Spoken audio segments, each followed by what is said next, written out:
Kalau Mbak Sari sendiri Mbak, gimana sih rasanya terlibat dalam film dokumenter yang ini tuh menceritakan bapaknya Mbak sendiri gitu? Dan diri sendiri sih sebenarnya. Dan ikut main pula kan? Sebenarnya bukan ikut main ya, sebenarnya curcol semua. Di situ adalah curhatan hati seorang anak yang antara bangga dan kesel gitu ya. Karena kebetulan Mbak Sari bilang biar nggak ganggu moodnya, kita tunggu beliau yang keluar ke teras biasanya main. Begitu beliau keluar, kami kenalan. Untung udah dikasih clue sama Mbak Sari, jangan lupa bawa kue kesayangannya. Oh, gitu ya. Kapan? Dia bilang. Terus aku bilang, kapan ya? Gitu nengok ke yang lain. Terus Om bilang, kalau boleh, tapi kalau bisa sekarang, karena besok aku belum tentu ada. Gitu.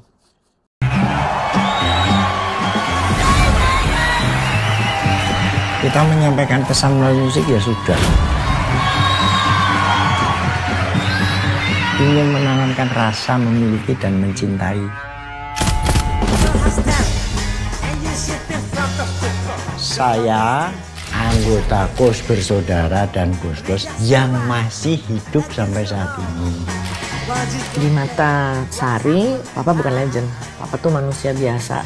Gokil nih orangnya nih. Gue disuruh milih nongkrong yang mana anggota Kus Plus yang gue ajak nongkrong gitu ya. Cuma satu pilihannya, ya Kuswoyo. Boleh dibilang ya Kus Bersaudara ini seperti membuka jalan ya. Pertumbuhan dari kelompok-kelompok musik, grup-grup musik.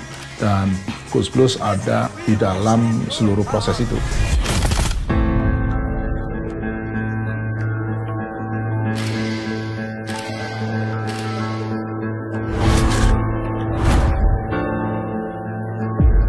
Karno itu tidak setuju. Jangan seperti saudara-saudaramu, Kos Bersaudara itu. Ngak-ngikok, Elvisan gitu segala. Banyak pertanyaan di kepala mereka. Konspirasi apa di balik ini semua gitu. Dan saya kira di masa itu pun orang sudah menyadari ini kekuatan luar biasa gitu ya. Kamu nih mau main musik apa gitu. Ditendang drumnya. Wah gitu.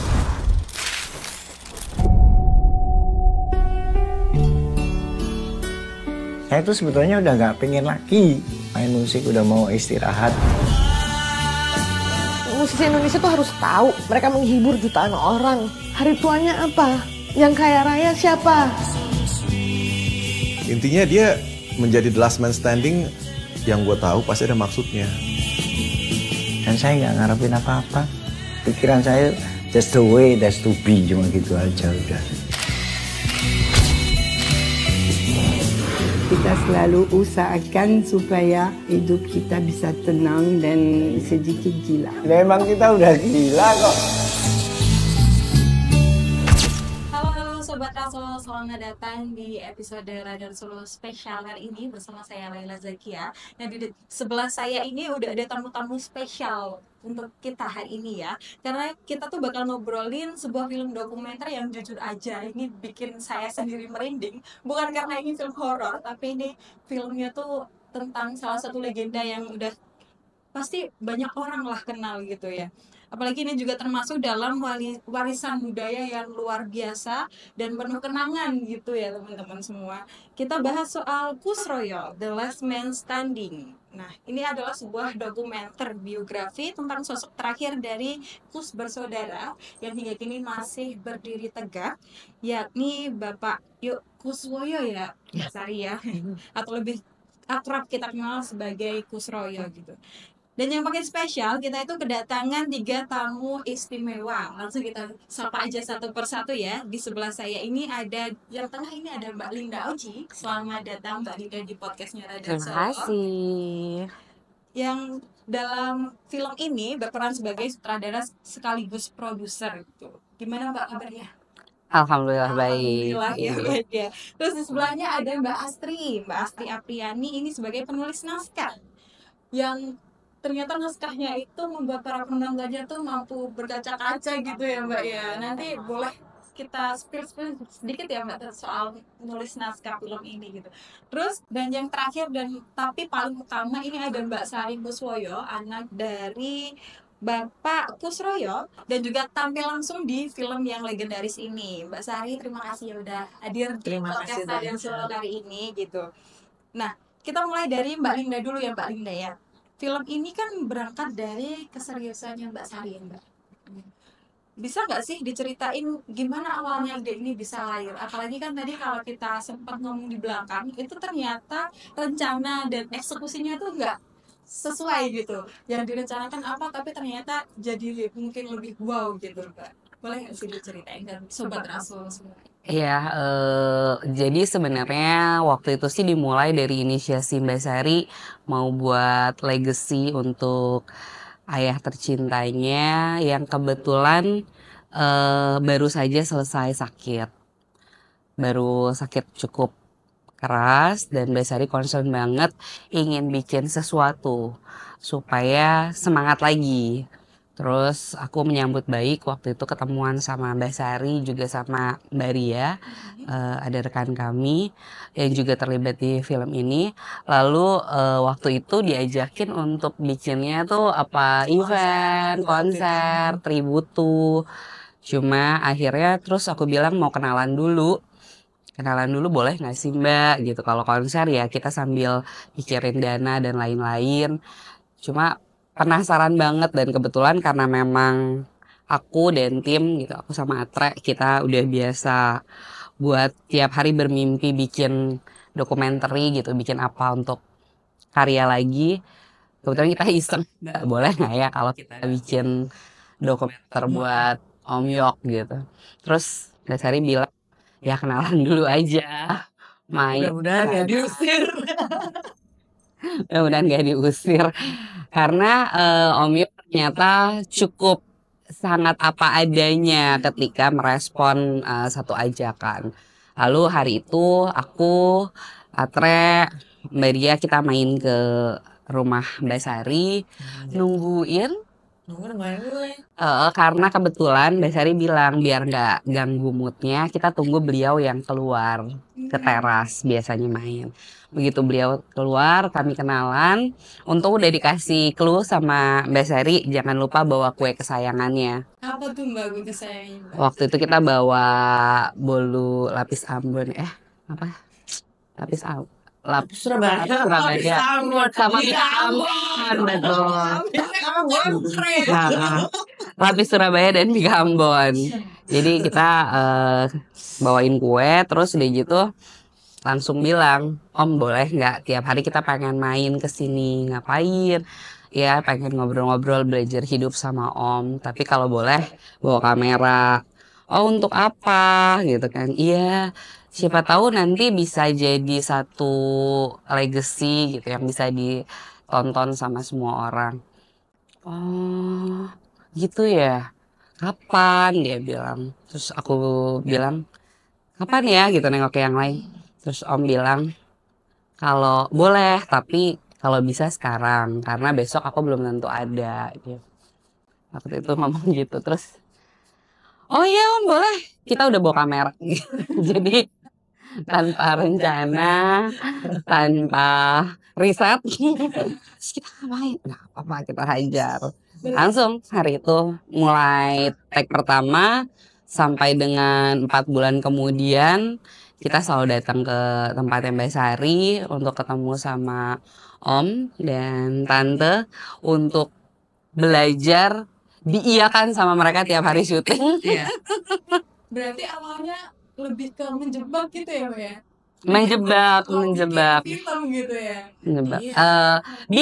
Bilang kalau ini akan direkam dan dijadikan sebuah dokumenter.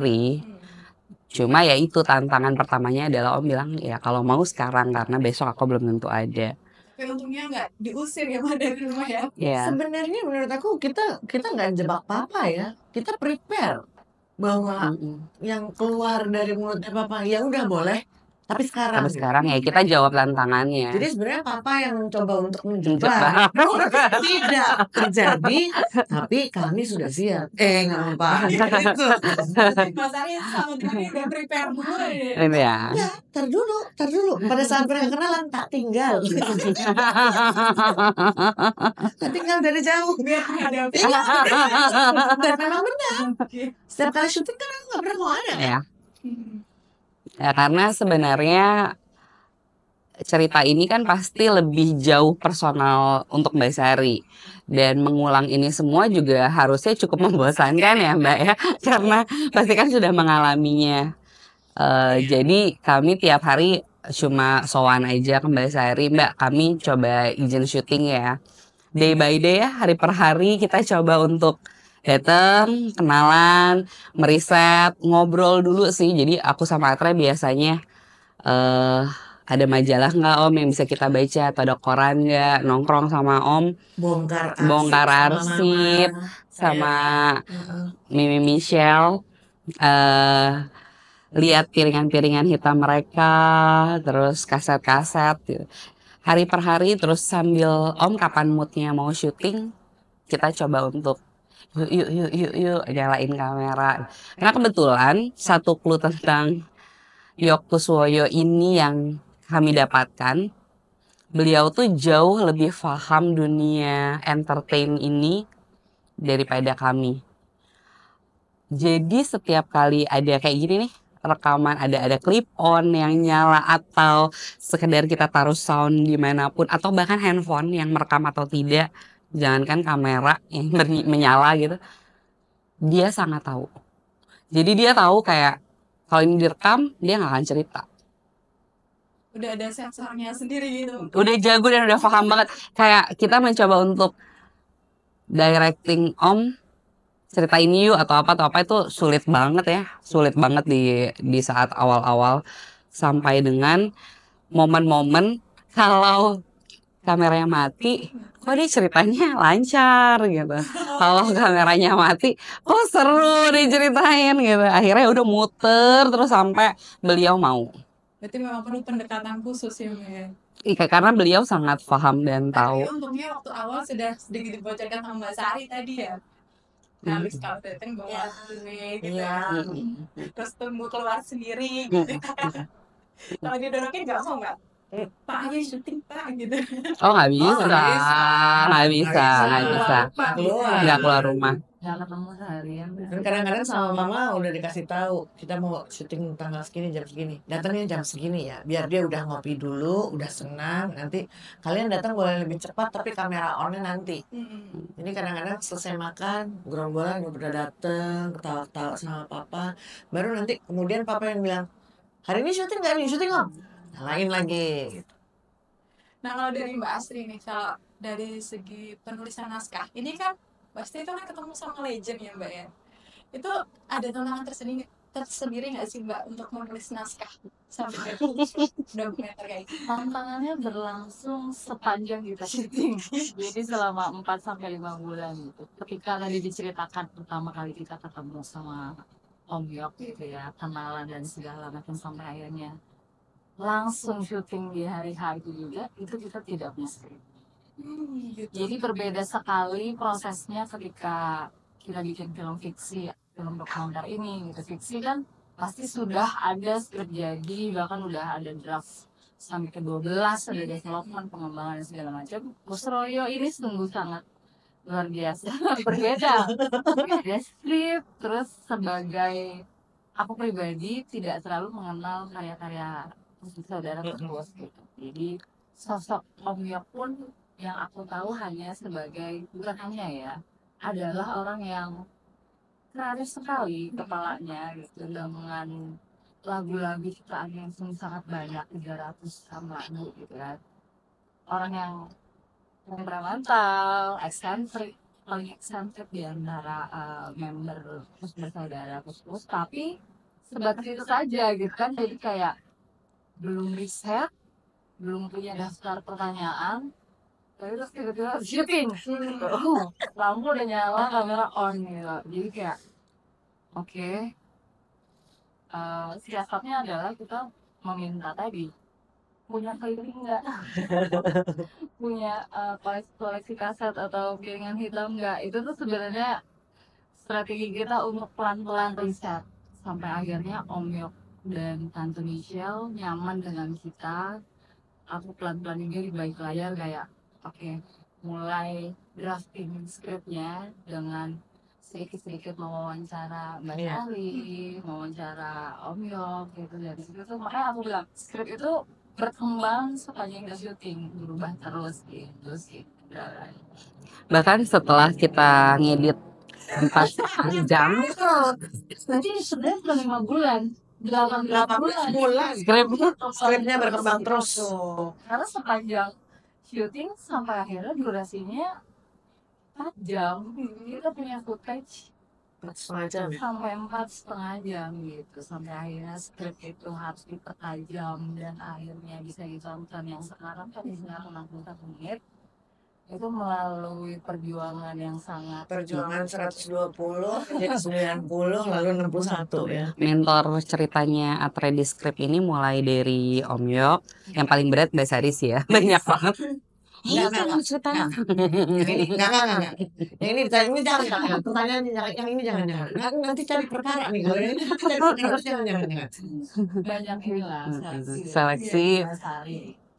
Sampai dengan mengubahnya jadi 60 menit itu udah dimentorin sama Mas Andi Pulung yang juga mengedit dan memproduksi dokumenter ini juga.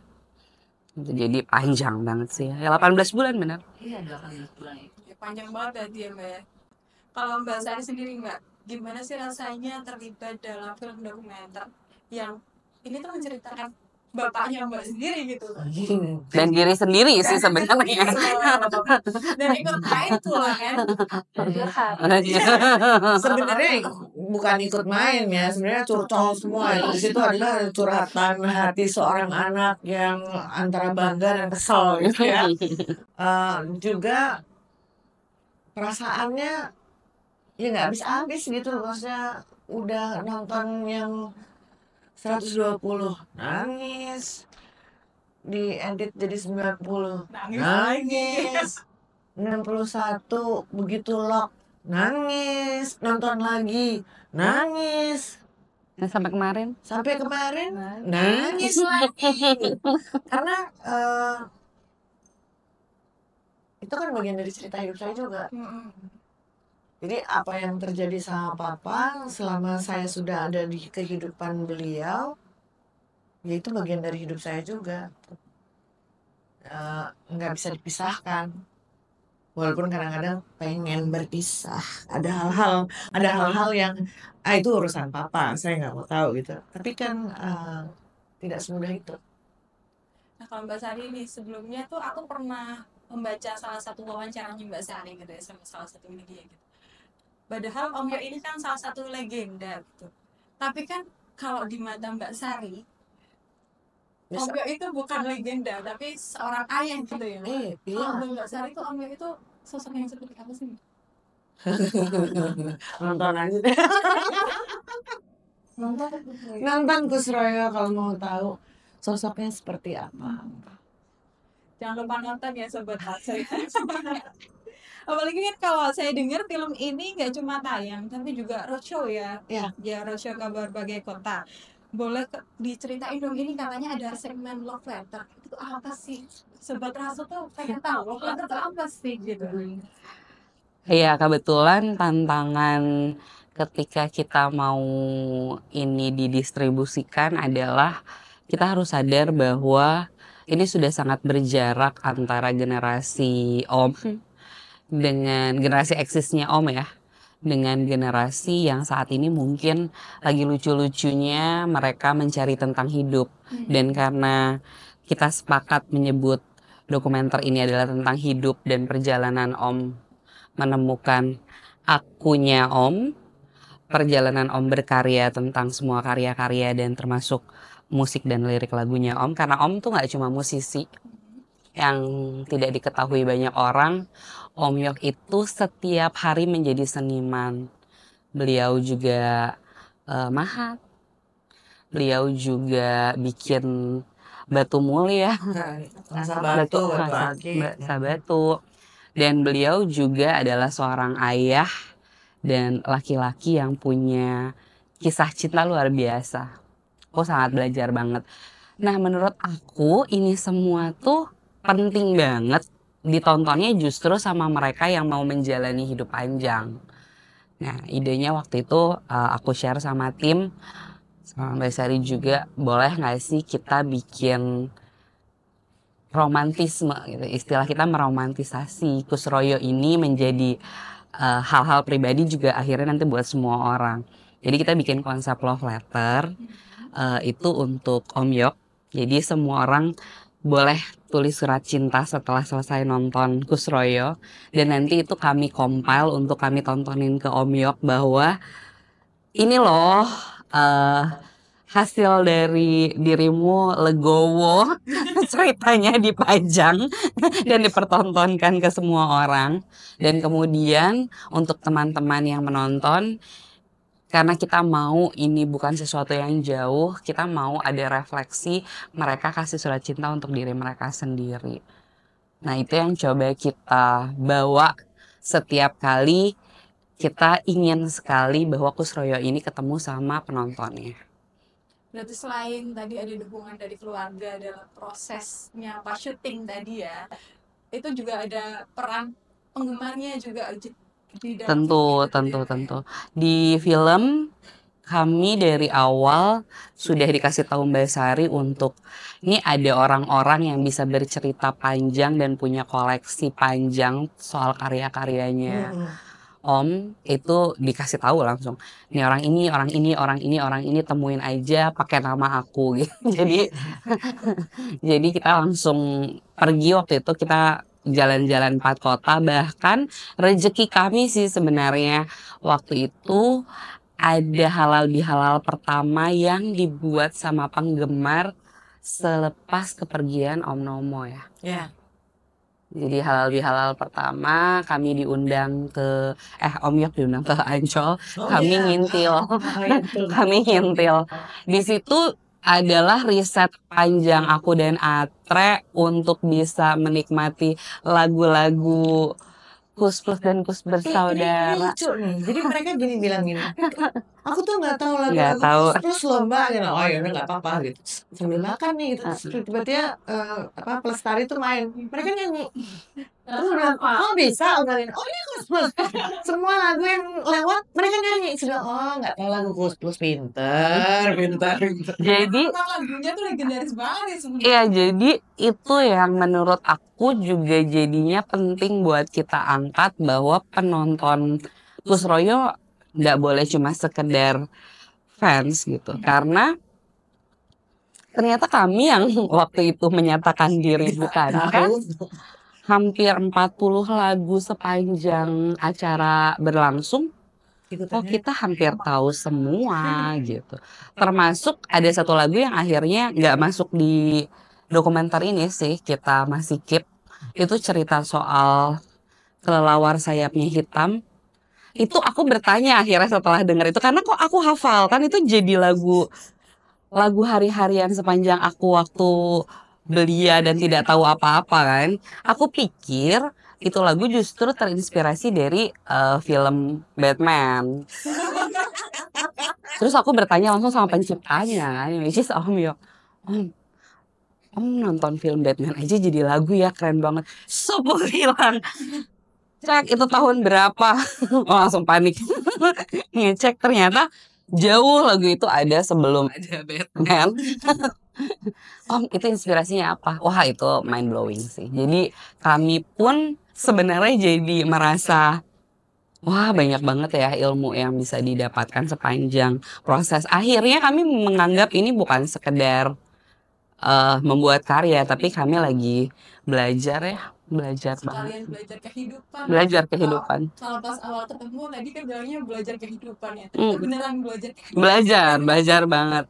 Nah, kalau Mbak Astri nih Mbak, kalau ada nggak sih di film ini tuh yang nggak sesuai sama naskah? Maksudnya gini, memang kan nggak punya naskah ya. Tadi kalau ceritanya naskah itu berkembang, tapi kan Mbak dan tim ini kan melakukan riset gitu. Ada nggak sih bagian yang awalnya tuh sebenarnya nggak ada di risetnya Mbak Astri dan tim gitu, tapi malah akhirnya jadi momen penting di film Kusroyo ini?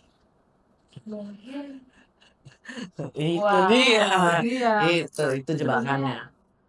butuh aku ini spoiler. Jangan di-spill. Jangan spoiler.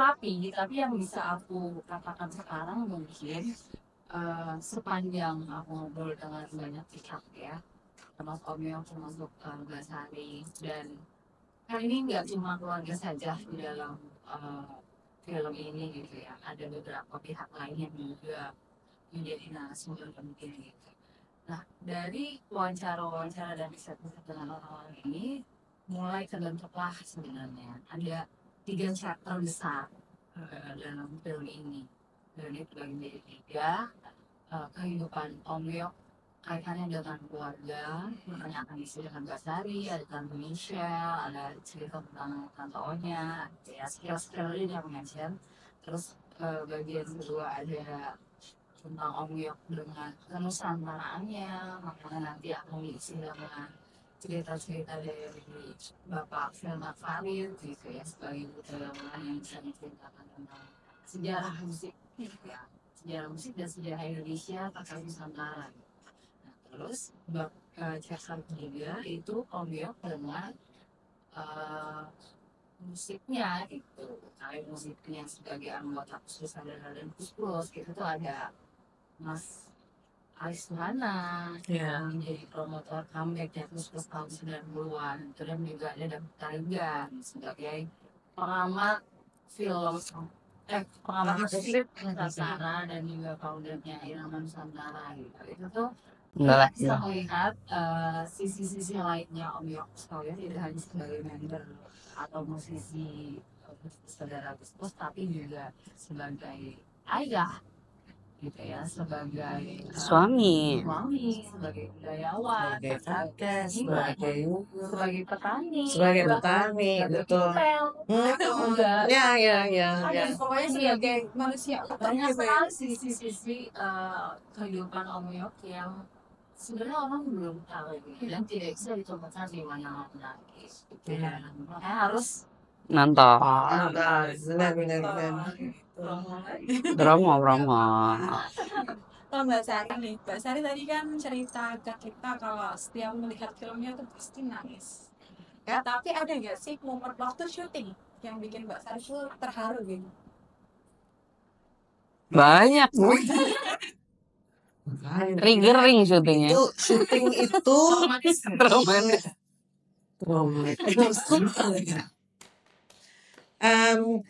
Jadi waktu syuting itu memang banyak. Kenapa saya memilih untuk pada saat syuting saya ada tapi tidak ada. Jadi syuting jalan terus tapi sayanya nggak ada. Karena saya khawatir mendengar jawaban-jawaban papa yang untuk saya nggak sesuai dengan mau saya, harapan saya, atau memang nggak sesuai dengan rekaman yang ada di dalam otak saya. Jadi saya memilih untuk tidak ada di situ. Jadi pada saat nonton, baru keluar semua tuh. Ternyata sesuai dengan ekspektasi dan harapan. Ada beberapa yang sesuai dengan rekaman yang sudah ada di kepala. Tapi kemudian ada kejadian-kejadian baru yang membuat saya nangisnya lebih kencang lagi. Tapi ketawa kenceng juga dong. Iya. Nggak cuma haru doang. Betul. Tidak cuma haru saja, tapi ada tertawanya juga karena ya banyak hal-hal yang lucu, menarik, juga kadang-kadang intriguing, triggering, annoying juga. Tapi ya mungkin pandangannya berbeda karena saya anak. Jadi saya ikut mengalami itu. Buat orang lain itu sesuatu yang wah, hebat ya kamu, atau enak ya kamu anaknya Soyo. Wah, kamu pasti bangga yang gitu. Makanya tadi kan ada pertanyaan bahwa di media saya mengatakan bahwa untuk saya Yok Soyo itu bukan legend. Dan saya nggak ngefans sama Yok Soyo karena saya anaknya. Saya melihat dua sisi. Mungkin lebih banyak sisi ya, karena papa tuh multifacet gitu ya, bahwa saya ngeliat dari atas, dari bawah, dari samping, dari mana-mana gitu, bahwa para penggemar, penggila Kus Plus dan Kus Bersaudara melihat Yok Soyo tuh legend, hebat, kreatif gitu. Saya ngeliatnya, apa-apa. Ini paling bunyinya bentar lagi gini nih. Benar deh, gitu. Jadi sangat berbeda. Bahkan saya pernah terjadi di Solo, ini pernah benar-benar terjadi di Solo 2007. Saya datang ke Solo ke THR ya, Iya, THR. di Daulat untuk nyanyi. Mereka minta saya nyanyi lagunya bapaknya. Saya nggak hafal. Saya minta kepean. Nyanyi pakai kepean. Itu contekan. Contekan ya, kepean tuh contekan. Jadi setelah saya nyanyi saya turun, jadi ada beberapa penggemar senior gitu. Anak ya kuswa ya kok nyanyi nganggo kepean. Loh, saya kan bukan fans ya. Loh, karena anaknya itu harus hafal. Lah, lagu bapaknya itu 350 lebih disuruh hafal semua. Jadi saya pikir ya itu mereka punya ekspektasi bahwa ya kamu harusnya bangga dong kamu anaknya ya kuswa. Bangga, tapi dengan kapasitas sebagai anak. Bukan bangga sebagai penggemar suruh ngafalin 350 lagu. Bener aja. Kita ulangan sejarah aja nggak hafal semua. Nah, Mbak Sari, Mbak Lina, dan Mbak Asri ini tadi kita ada bocoran dari tim belakang layar katanya soal premier di Amerika nih Mbak. Boleh dong di-share sama Sobat Transel nggak? Langsung diserahkan ke Mbak Linda semuanya. Ya, film ini sebenarnya ketika digarap kita nggak tahu kapan berakhirnya akan siap tayang. Sama sekali. Kayak revisi lagi. Aku yakin Mbak Sari juga udah kayak, ini bikin apa sih? Nggak selesai-selesai. Ceritanya juga itu aja nggak bisa dirubah-rubah gitu. Akhirnya sampai satu hari, produser kami, Mas Pulung, dia bilang, Rin, piklok yuk. Karena ada satu festival yang dia ingin ini bisa ditayangkan. Aku ketemu sama Atre, kita piklok yuk. Ya, kita lihat, kita present ke Mbak Sari, Mbak ini kita mau piklok ya. Waktu itu kita mau ada permintaan dari salah satu senior untuk coba ikutan satu film festival di Indonesia. Yang kita cukup bangga lah, ada festival itu. Semoga ya, yuk kita mau masuk. Nah, hari dimana kita submit, itu tuh nggak ngerti kenapa ya, kita akhirnya nggak ke-submit kan. Kita nggak ke-submit, itu aneh banget. Padahal aku yakin sama Atra kita sudah submit untuk festival itu. Saking keselnya karena itu udah lewat hari di mana submit festival, aku iseng aja kayak ya udahlah kalau nggak jadi di Indonesia cobain aja, yang paling nggak mungkin tuh kalau film kita bisa di Hollywood. Jadi aku kirim, terus tiba-tiba hari itu aku lagi di Gojek, kita mau urus salah satu sponsor, aku inget banget salah satu sponsor karena kita butuh uang buat menyelesaikan film ini, mau nodong. Tiba-tiba di Gojek aku dapat email kalau kita keterima di festival film di Hollywood itu di Amerika. Aku screenshot, aku ingat aku kirim langsung ke Atre, ke Mbak Sari, sama ke investor kita. yang minjemin uang di sepanjang jalannya produksi. Aku kirim ketiga itu tok. Mbak Sari langsung bilang, Linda, ini apa? Ini di Amerika. Iya, coba cek, double cek. Atre langsung bilang, Kak, masa sih? Coba deh, dicek lagi. Yang paling parah yang punya uang, Lin kamu ditipu kali. Jadi respon 3 orang ini aku kirim pertama kali langsung tagging di aku kayak, oke, bukannya kayaknya nggak mungkin nih. Kita langsung kayak ini dibohongin. Aku meeting, terus aku kasih ke klienku karena kebetulan lumayan dekat. Mas aku tuh dapat email ini ya nggak tahu sih harus dikonfirmasi dan harus hari itu. Jadi karena kita kepilih, kita harus langsung pastikan bahwa kita akan sanggup memenuhi timeline deadline dia yang begitu mepet untuk kirim DCP. DCP itu file terakhir dari sebuah film yang sudah selesai untuk dibawa tayang ke sana. Dan posisinya hari itu film kita masih draft karena mau kirim ke senior tadi untuk masuk ke festival di Indonesia. Belum musik yang jadi, baru piklok. Berarti deg-degannya ada ya Mbak? Bukan lagi ya, udah harapan terbesar akhirnya, oh ya bener ini kita ditipu. Tapi setelah konfirmasi hari itu betul dan kita dikasih badge untuk silahkan tempel kalau kamu sudah officially selection di festival kita. Terus aku langsung bilang sama Mas Pulung, coba cek lagi yakin ya gitu. Ini semua orang kok pada meragukan gitu. Jadi sebenarnya bangga pasti, tapi saking itu first time. Iya nggak sih? Dan dari festivalnya La Femme International Film Festival itu bilang ini pertama kali film dari Indonesia kepilih di festival mereka. Karena syarat untuk tayang di sana lumayan sulit, karena satu di Amerika tuh biasanya syaratnya harus ada unsur politik, dan syukurnya Ada juga nih. Kusroyo ini ada unsur politik, ada unsur politik yang lumayan besar, dan diproduce, di direct, ditulis, dan Perempuan. ada pemeran utamanya termasuk adalah perempuan. Hingga itu yang unsur bikin kita jadi yeay, Jadi tayang pertama di Amerika. Jadi Kusroyo The Last Man Standing tuh tidak hanya premier internasional, tapi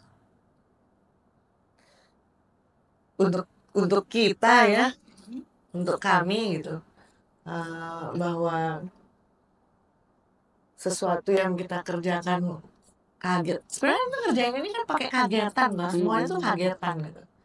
Itu bisa memberikan surprise yang luar biasa bahwa udah terpilih masuk festivalnya aja udah keren dong ya. Tapi kemudian terpilih menjadi premier internasional tuh kan dapat Emmy gitu 2 kali. Dan bawa nama perempuan gitu kan. Itu yang paling mikir sama. Yang bawa nama perempuan. Meskipun pada akhirnya kita semua tuh berpikir bukan pencapaian itu sih yang jadi roots kita, tapi percaya kita bahwa cerita dari seorang Kuswoyo ini akan sangat punya arti dan impact untuk kita semua yang mau kasih waktu 61 menit untuk nonton. Dan please di sinema, karena ini full musik, kita dibantu sama teman-teman di audio yang keren banget.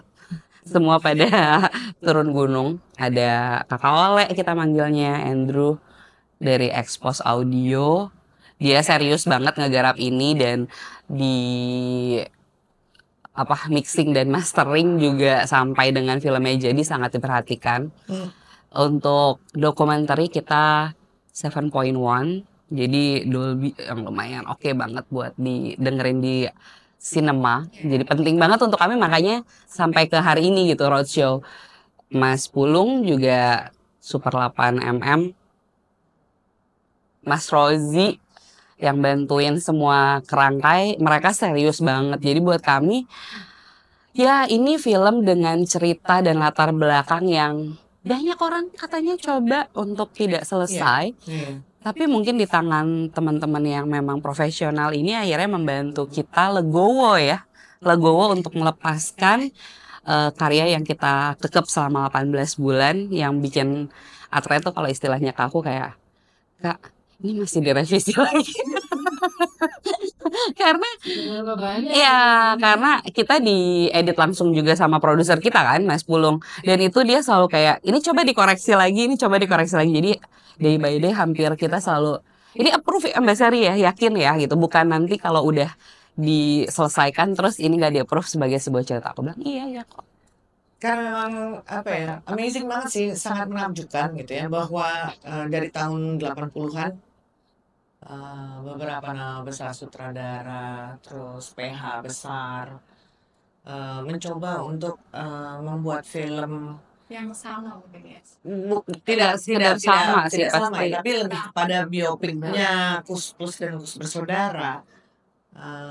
Tentang semua itu, Mbak. Ya, tentang semua personilnya, dan sampai hari ini belum ada yang tayang. Bahkan ada jadi gini, dalam perjalanan adalah tidak jadi bikin, separuh jalan, nggak tahu kenapa tiba-tiba nggak jadi, sampai belum tayang sampai hari ini. Tapi ya kami bersyukur ya, Kusroyo Untung ada investor yang baik. Karena permulaan, jujur.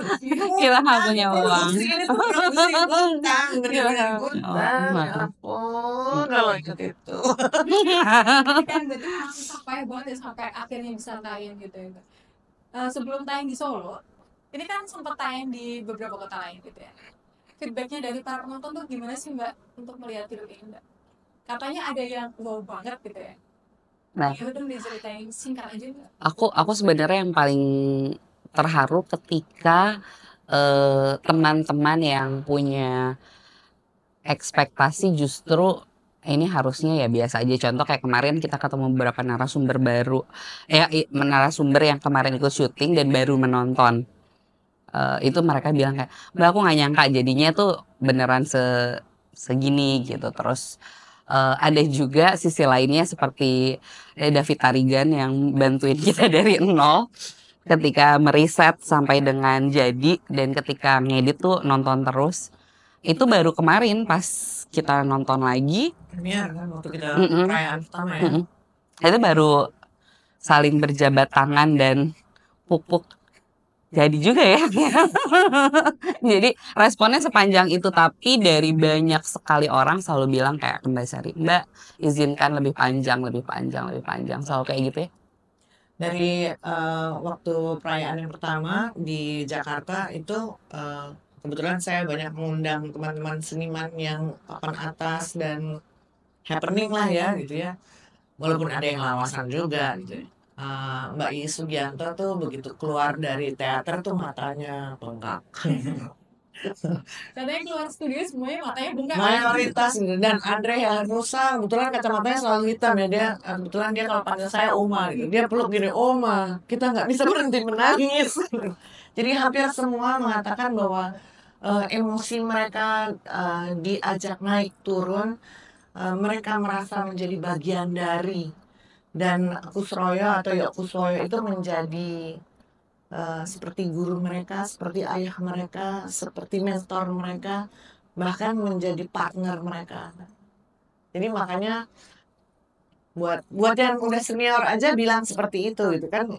Alangkah indahnya kalau yang muda-muda mau menonton ini supaya mendapatkan pengalaman yang panjang dari sebuah kehidupan Nah, Yok Banyak Kuswoyo. juga yang menyebutkan kayak teman-temanku atau undangan-undangan, wah ini ada ya clipping ini ya, kok dulu Pus pernah gini ya. Jadi film ini tuh memang memasukkan arsip-arsip data dan fakta. artikel-artikel yang tidak pernah ada sebelumnya dimanapun gitu. Mungkin aku bisa menyebutkan spesial untuk Mimi ya, Iya. Tante Ya, Michelle. kan bisa. Tante Michelle itu rest in peace ya. Rest in peace, Bang.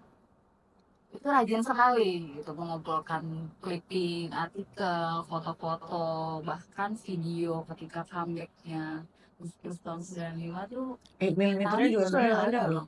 apa? Gue baru nemu 8mm ya. Wah. Buat versi panjang. Buku versi Baru lebih panjang ya. saya Jadi baru saya kalau beres-beres. misalnya tidak menonton ini di bioskop Ya. gitu karena Pengalaman sinemanya itu yang kita siapkan sih. Yang terakhir nih Mbak Sari, kalau secara pribadi sih Mbak Sari ini dari dokumenter ini berharapnya apa untuk generasi muda yang menonton itu? Saya berharap bahwa pengalaman hidup Papa itu bisa membantu mereka dalam berjalan menghadapi kehidupan. Karena kalau kita harus ngelewatin sendiri, memang pengalaman itu harus jalan sendiri kan. Tapi kalau sudah ada contekannya, kasarnya kalau udah ada contekannya, ada kisi-kisi kalau mau ujian gitu, kan nggak terlalu berat ya. Jadi film ini tuh patut ditonton untuk jadi panduan hidup sih sebenarnya. Apapun yang kamu tekuni, entah itu mau di musik, atau mau di menulis, atau mau di politik, apapun itu. Kalau punya passion, punya kecintaan, seperti Papa mencintai dunia musiknya, mencintai tanah air Nusantaranya, itu apa yang dia buat jadi. Jadi kalau misalnya bisa nonton film ini tuh, kalian mudah-mudahan bisa menemukan passion dan menjadikannya. Jadi salah satunya sebagai contekan hidup ya Mbak ya. Ya, contekan hidup. Itu luar biasa banget ya, jangan lupa nonton Kuswoyo, The Last Man Standing gitu ya. Karena film ini tuh bukan cuma tentang musik atau sejarah keluarga gitu ya Mbak ya, tapi juga ini tuh sebagai warisan budaya. Terus tentang bagaimana caranya kita mengenang dengan cara yang hangat dan kreatif gitu ya teman-teman Sobat Rasa ya. Terima kasih Mbak Cari, Mbak Linda, Mbak Asri atas Terima kasih. podcastnya bareng Sobat Rasa kali ini di Radar Solo TV gitu. Kita tunggu kedatangannya di lain waktu ya. Mungkin versi lebih panjang ya Mbak ya. Amin, doakan. Terima kasih sudah menonton podcast kali ini bersama saya Laila Zakia. Sampai ketemu lain waktu. Wassalamualaikum warahmatullahi wabarakatuh. Waalaikumsalam warahmatullahi wabarakatuh.